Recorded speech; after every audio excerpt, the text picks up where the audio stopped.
Good morning. I'm Dr. Madhuri Chatterjee from BVT Government College, Chimanpura, and today I'll be doing a very important topic, which is part of the first unit, and but I had delayed it for a reason that it's little difficult for you to understand. But let me try and see whether you get it.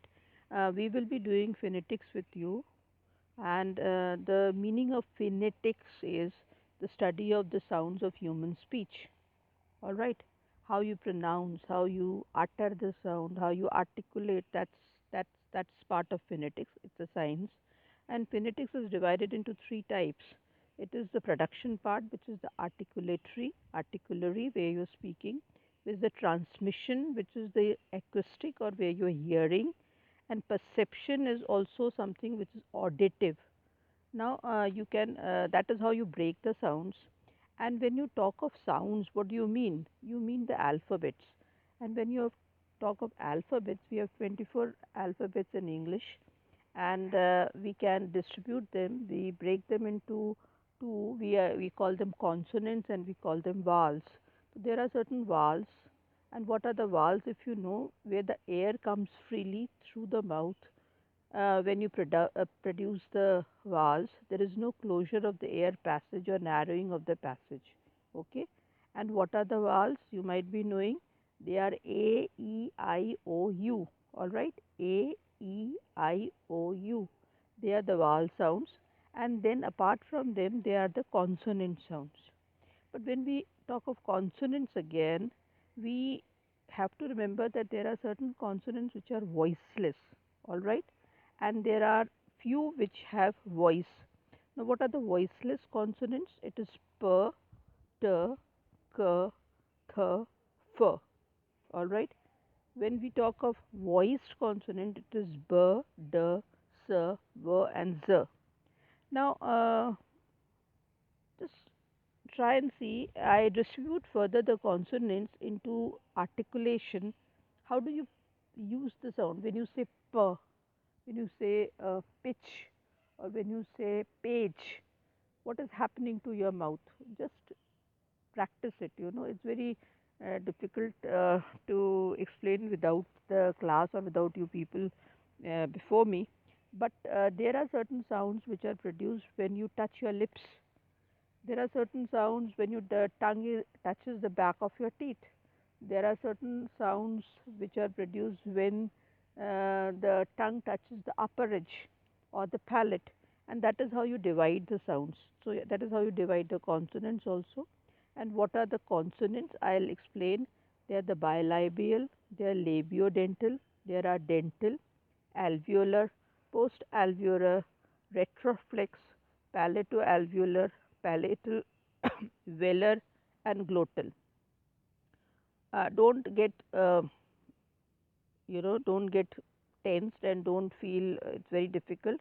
Try to understand with the help of this map, and this the map I have.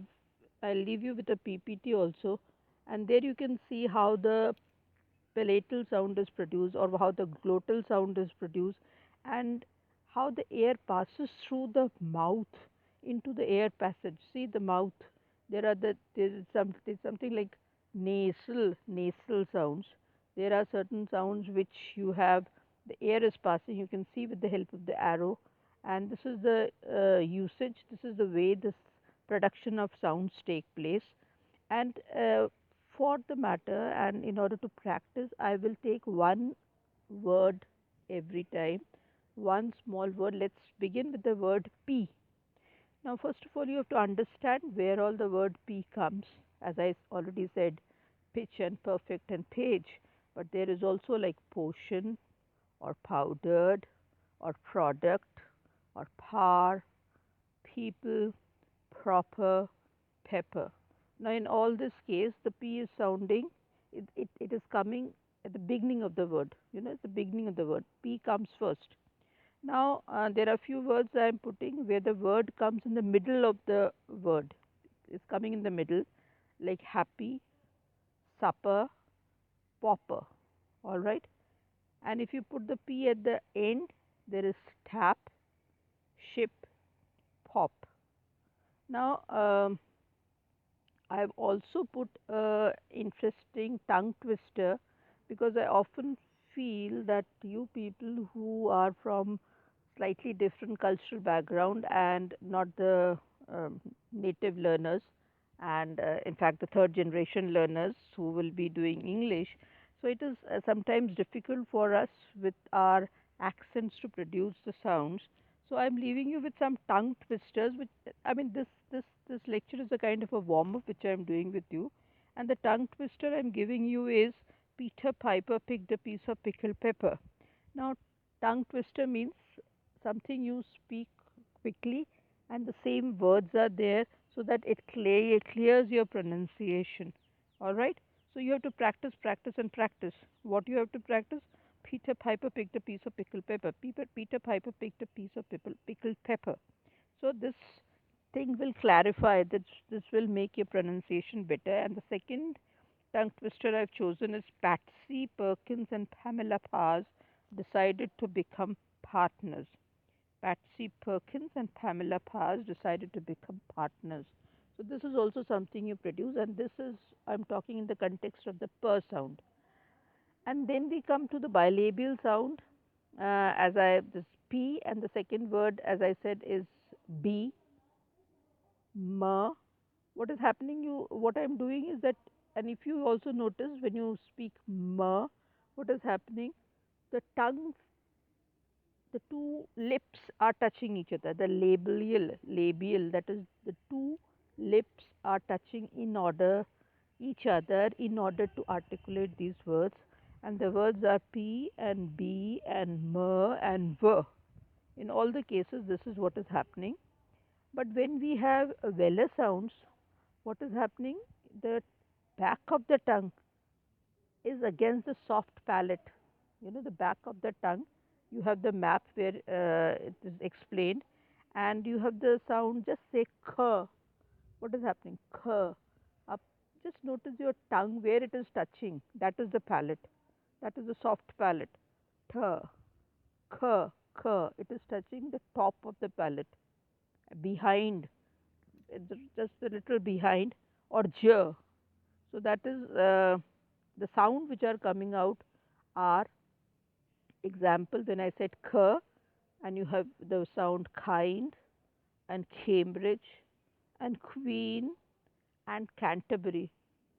See, don't try to see the letters here. One is C, there is a Q, and there is K also, but concentrate on sound. And this is what I'm trying to explain to you. It is the K sound. Kind, Cambridge, Queen, Canterbury. Then you have cactus, doctor is coming in the middle, actor again in the middle, bacon, kun, it's again in the middle. Then you have simple words like make and bake and kick and cock. Then you have Luke, a sentence, Luke locked the liquor in the locker room. This is a tongue twister I've given you. Luke locked the liquor in the locker room. Luke locked the liquor in the locker room. And second one is Kate called cactus cruel. Kate called cactus cruel. Kate is cat, not cat. It is not caught. So you have to see how you are articulating it. The practice these tongue twisters. Next, we come to palato-alveolar sounds, which are articulated by the blade of the tongue against the teeth ridge, with the front of the tongue raised towards the hard palate. And the sound is the th sound. Th. This is the phonetic alphabet, the phonetic sounds given to you. Th, th. So what is happening when you say th? Thick, thick, and throng, th. So what is happening there?